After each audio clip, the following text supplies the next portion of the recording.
జై శ్రీరామ్.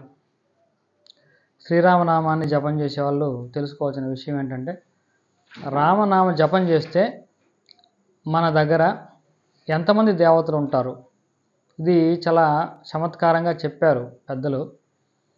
చమత్కారమైనప్పటికీ అది పరమసత్యం, అందరూ తెలుసుకోవాలి. రామనామాన్ని జపం చేస్తున్నప్పుడు శ్రీరామ అని జపం చేస్తాం సహజంగా. రామ అన్నప్పుడు రాముడు ఎలాగో ఉంటాడు, రాముడు సాక్షాత్తు విష్ణువు కాబట్టి.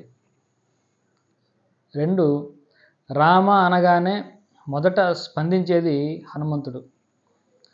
ఎత్ర ఎత్ర రఘునాథ కీర్తనం తత్ర తత్ర కృతమస్తకాంజలిం బాష్పవారి పరిపూర్ణలోచనం నమత రాక్షసాంతకం అని హనుమంతుడి గురించి చెప్పడం జరిగింది. రామ గానం, రామ కథ, రాముడి గురించి ఎక్కడ చెప్తున్నా ముందుగా హనుమంతుడు అక్కడికి చేరుకుంటాడు. కాబట్టి రామ అని మనం అనగానే అక్కడికి వచ్చే మొదటి వ్యక్తి హనుమంతుడు. తర్వాత మనం శ్రీరామ అంటున్నాం కదా. శ్రీరామ అంటే శ్రీకారంతో కలిసినటువంటి రాముడు, అంటే లక్ష్మీ సహితంగా మనము రామనామం చెప్తున్నాం కాబట్టి లక్ష్మీదేవి అక్కడ నివాసం ఉంటుంది. హనుమంతుడు, లక్ష్మీదేవి. తర్వాత శివుడికి రామనామ రసికుడు అని పేరు. రామనామం అంటే శివుడికి చాలా చాలా ఇష్టం. ఆయన ఎప్పుడు రామనామంతోనే రమిస్తూ ఉంటాడు అని ఆయనే చెప్పాడు. కాబట్టి రామనామం ఎక్కడుంటే శివుడు అక్కడ ఉంటాడు. అంటే శివుడే కదండి హనుమంతుడు అంటే, తేడా ఉంది. ఒకటే అయినప్పటికీ కూడా హనుమంతుడు ఇక్కడ రాముడికి బంటుగా, దాసుడుగా, భక్తుడిగా ఉన్నాడు. కానీ శివుడు పరమేశ్వరుడు, సాక్షాత్ పరమాత్మ, భగవంతుడు. కాబట్టి భగవంతుడైనటువంటి శివుడు కూడా రామనామం ఉన్న చోట ఉంటాడు. సరే, అంతేనా అంటే, ఒక సంవాదం జరిగింది శివుడికి పార్వతీదేవికి. ఇప్పుడు హనుమంతుడి యొక్క అవతారం తీసుకోబోయే ముందు అప్పుడు పార్వతీదేవితో శివుడు చెప్పాడంట, నేను రాముడికి సహాయం చేయడం కోసం నేను కూడా అవతారం తీసుకుంటాను అని చెప్పాడు. ఆ అవతారమే హనుమద్ అవతారం.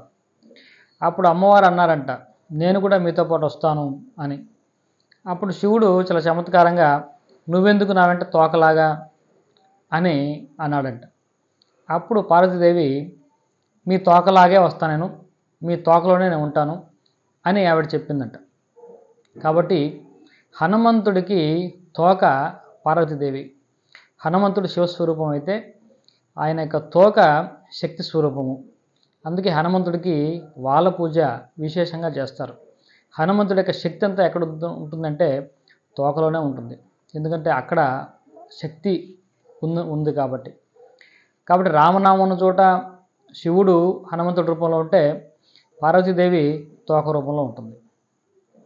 కాబట్టి మనం గమనించినట్టయితే, మనం ఒకసారి శ్రీరామ అన్నామంటే విష్ణు ఎలాగూ ఉంటాడు, హనుమంతుడు ఉంటాడు, శివుడు ఉంటాడు, పార్వతీదేవి ఉంటుంది, లక్ష్మీదేవి ఉంటుంది.